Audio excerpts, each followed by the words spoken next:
I have the pleasure of introducing Dr. Lupe Jaime-Mileham, who will share her opening reflections for today. Lupe is the Deputy Director of the Child Care and Development Division at the California Department of Social Services.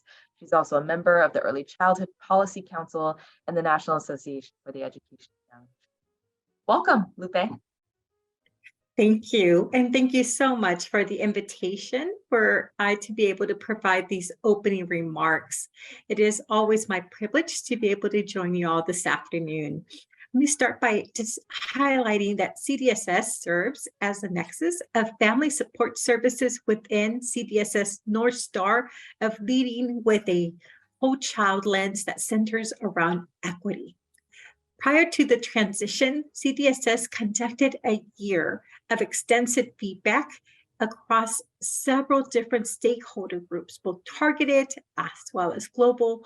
In these areas, we heard very loud, it was lifted up, the importance of a whole child, whole family approaches, not only within every line of work that we do, but especially within this new division, child care and development.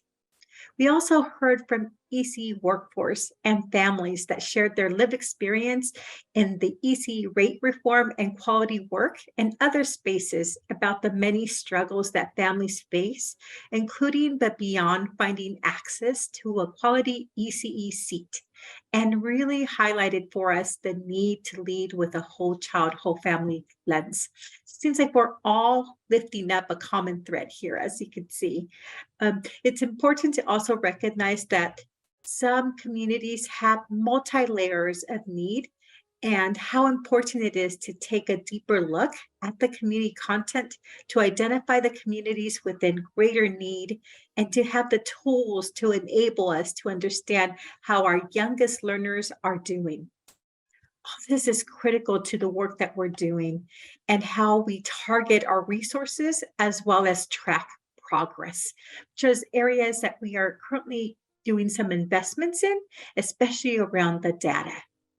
Another area to lift up is the importance of lifting up quality programming that is designed for California's youngest children, who are predominantly children of color, and bring the wealth of multilingualism and supporting the workforce that serves them, largely women of color and immigrant women.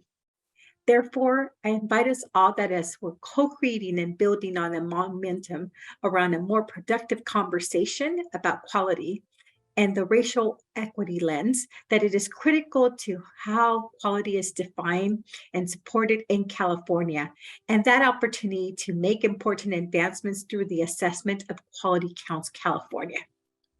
For this next segment, this is going to be core to our opening remarks that I just made. A lot of these experts who I've had the pleasure to work with them through different panels or different capacities will be outlining a lot of these efforts around these common goals that we're doing to ensure that we have a quality whole child system really rooted in equity and community power. Very, very touching in regards to building upon what we learned yesterday. So without further ado, I would like to turn it over to the panel and the group to continue this important conversation.